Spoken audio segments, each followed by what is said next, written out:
சின்ன வயதுல இருந்துட்டா சாதாரணமாக அம்மா வீட்டில் இருக்க பெரியவங்க, அதாவது அம்மா என்ன பண்ணுவாங்கன்னா பிள்ளைங்களை என்கரேஜ் பண்ணுறதுக்காக ஏதாவது சொல்லுவாங்க.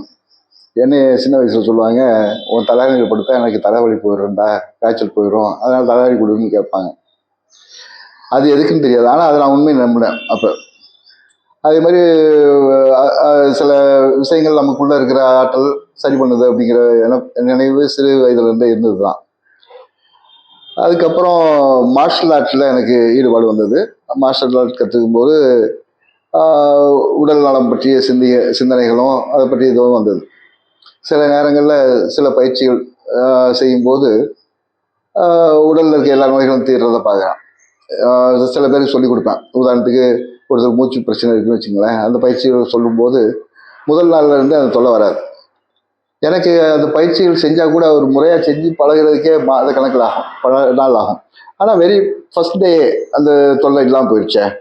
அவங்க வாரத்துக்கு நிறையா செலவு பண்ணியிருந்தவங்க, ஆனால் இப்போ உடனே எப்படி சரியாச்சு அப்படின்னு சொல்லிட்டு எனக்கு ஒரு கேள்வி இருக்கும். ஆனால் அதை பற்றி நான் பெருசாக அந்த சரி ஏதோ நம்பிக்கையில் உங்களுக்கு சரியாச்சு அப்படின்னு நினச்சிக்கிட்டு இருந்தேன். இது மாதிரி நிகழ்வுகள்லாம் இருந்துச்சு. ஒரு கட்டத்தில் என்னுடைய வாழ்க்கையில் வந்து இயற்கை விவசாயம், இயற்கை சார்ந்த இயற்கை விவசாயத்தை சொல்லித்தந்த அவர் நம்மாழ்வாரோட பழகிறதுக்கு வாய்ப்பு கிடைச்சு. அவரோட சேர்ந்து இயற்கை விவசாயம் கற்றுக்கிறதுக்காக சுற்றினேன். அப்போ கிராமங்களில் போகும்போது நிறைய பேர்கிட்ட அந்த மூலிகை மருத்துவத்தை பற்றி தெரிஞ்சுக்கிட்டேன். விவசாயிகள்கிட்ட மக்கள்கிட்ட தெரிஞ்சுக்கிறதுக்கு வாய்ப்பு கிடைச்சு. அதோட நானும் நம்மாழ்வார் இவங்கெல்லாம் சேர்ந்து காண்டிபம்னு ஒரு மூலிகை பண்ணையில் அதை பற்றி பயிற்சியும் எடுத்துக்கிட்டோம். நான் மருந்து சித்த மருந்து செய்கிறதுக்கு கற்றுக்கிட்டேன்.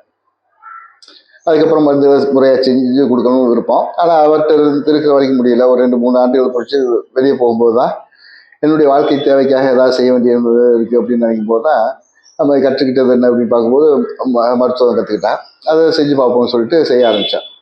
அப்போ செய்யும்போது என்ன ஆச்சுன்னா, சில மருந்துகள் நானே ஒரு முடிவு பண்ணிட்டேன். நான் கைப்பட செஞ்ச மருந்தை மட்டும்தான் பயன்படுத்துறது, ரெண்டாவது தொடர்ந்து கற்றுக்கிட்டே இருக்குது அப்படின்னு முடிவு பண்ணேன். அதனால் நிறையா பெரியவங்க, அப்பாவுடைய நண்பர்கள், அந்த மாதிரி பெரியவங்க நிறைய பேர் மருத்துவத்தில் இருந்தாங்க, ஆன்மீக வழியில் இருந்தாங்க. அவங்களெல்லாம் சந்தித்து அவங்கள்ட்ட இருந்து முறைகளை கற்றுக்கிட்டு அவங்க இடத்துல இருந்து செஞ்சு பழகினேன். அப்படி பழகும்போது நிறைய விஷயங்கள் கற்றுக்கிற முடிஞ்சிச்சு. ஆனால் அதில் வந்து கற்றுக்கிட்டு இருக்கும்போதே நான் என்னை கவனிச்சுக்கிட்டே தான் வந்தேன். என்ன நடந்ததுன்னா, சில மருந்துகளை அவங்க வந்து செஞ்சு ஒரு குறிப்பிட்ட காலம் பயன்படுத்தினா இந்த நோய்கள் தீரும்னு சொல்லுவாங்க. ஆனால் கொடுத்த அடுத்த நாள் சரியாகிறத பார்த்தேன். ஒரு மருந்து ஒரு சின்ன ஒரு 15 ml பாட்டிலில் எழுதி ஊற்றி கொடுத்தா கூட 4-5 பேர் பயன்படுத்துவாங்க. ஏன்னா முதல் நாள் யூஸ் பண்ணும்போது எனக்கு சரியாயிடுச்சு அப்படிம்பாங்க.